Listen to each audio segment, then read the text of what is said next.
Yet when it comes to investing or business, don't despise small beginnings. You're so right. I am. Moving forward with the Dekker team. Moving forward together with the Dekker team. We are actually really delighted that we've been able to create for you free access to over 683 Life's Inside Track episodes where we share insider tips, making house home, how to build wealth wisely through real estate and in business. Mm-hmm. We're going to look at exploring the options for low-cost startups. Mm-hmm. A lean startup, as Yetta likes to say. Ken likes to say, build it and they will come. and we were talking about before we started the episode or the segment that there was a extra reason. I'll say 5 because Ken's determined he's going to deliver 4 ways to do a lean startup. And the 5th bonus, which we'll give you right off the top, you're getting the bonus spoiler alert, is that if you don't do a lean startup, your wife, or in his case, his wife, will hurt him. Or your spouse. Your Because maybe spouse. there are women that want to start their business. Big. Yeah. And we Maybe. say go big? And then go home. Yeah. Right. But in this case, you're You're the going to whole go small. point of this is to start small, because when you start too big, often it doesn't go well. I mean, whether we like it or not, many of us have the entrepreneurial blood running through our veins, and we have a passion, and we want to have impact, and we want to make a difference in the world, and we want some freedom in our life. And so we do this thing even knowing that 80% of businesses, small businesses, fail in the first 10 years. But you know what? 20% pass, that's higher rate than winning the lottery, so that's pretty good. But it's not a gamble. The whole point is...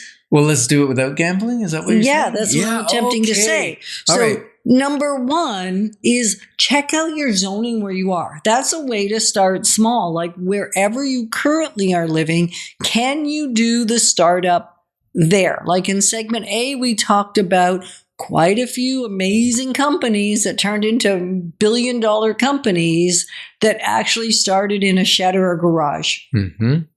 And I as a think all matter- those companies still exist, actually. Yeah, they do. And as a matter of fact, sometimes, even if the zoning isn't correct, you maybe can do it in your garage. Okay, he didn't say that, actually, did he? No, I didn't say that. I whispered it. Yeah. So you want to look at what can I do where I am? Yes. Absolutely. And or can I change my zoning if my zoning's not correct and it's not just a few minutes that I'm going to be in my garage before I then move on to another space. So the point is start tiny and attempt to use what you've got. Yes, and absolutely. And even the reason I say check zoning is because, you know, I used to get my car washed at a nice little shop. They had one bay and they did a lot of cars through there. They detailed them. They'd clean them up beautifully. And they were good. They were good. But then guess what? Zoning came by and said, this bay is not zoned for car wash. You cannot carry your business on here. So they had to move and get a new location. That's very expensive and very hard on a business. So whether you're doing it in your garage or you're renting a space from someone, check that zoning. It's very, very important. And so number 2 is lease a space, rent a space, and rent a space that's smaller than you need. Smaller than your expected. Yeah, smaller than your expected needs. That's the problem. Because people, when you dream and you're an entrepreneur, you think my business is going to be this big. And then you end up using 1/5 of the building and you're paying for all of it. Very, very expensive. And sometimes you can borrow space. Yes. Like we've seen churches that, you know, they just put their service on a different day or at 4:00 in the afternoon or 2:00 in the afternoon. So the regular church that's paid for the building or paid for the lease is doing it at, you know, 9 or 11 or both. And then a third service happens from a different church, parish, or whatever you want to call it, congregation. And then they're paying very little for that.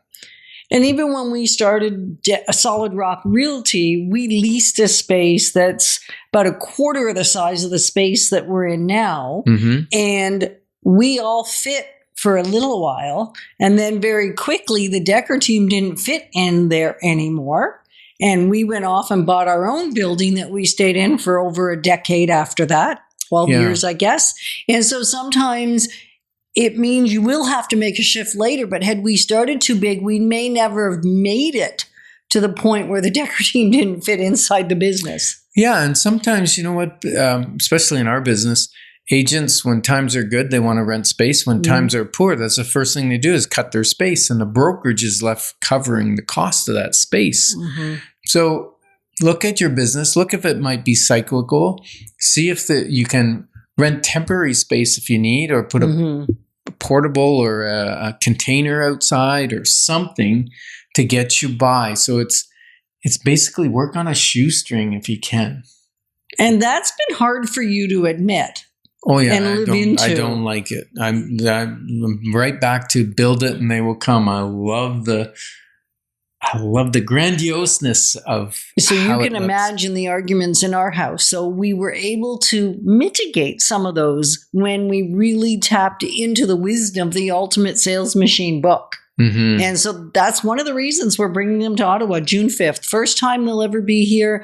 I'm suspecting, unless somebody else brings them, the only time they'll ever be here. It's Amanda Holmes, and she's the co-author of the book.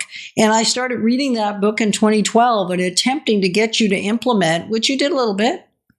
And now, having had lots of help from her to get him to apply way more of it has been a good thing. So that may help you not to have the disagreements within your own partnership. Yeah. And that's June 5th. June 5th, jump on our website, dekkerteam.com, and you can register there. Number 3.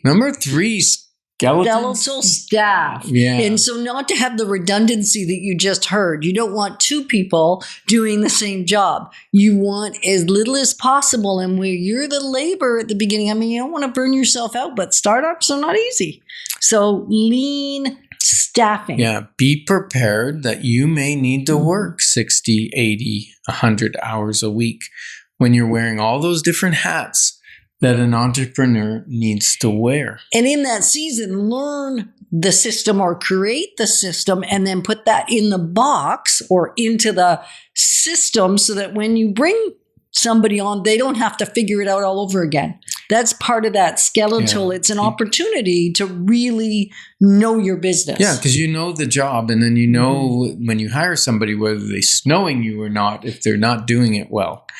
Okay. And then the 4th is to hire slow and fire quick. I don't like when you say it like that. But it's like if you just look at the hire slow, it's like if you're a landlord and you want to rent your property, never rent out of urgency, never hire out of urgency. What I'm saying is a bad hire or a bad tenant will cost you more money than you can believe.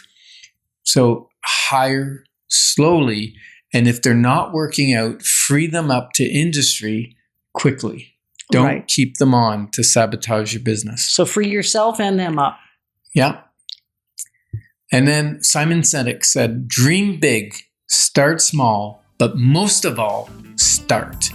We're glad that we can be bringing some clarity, because when you have clarity, your wisdom will flow. Moving forward with the Dekker team. Moving forward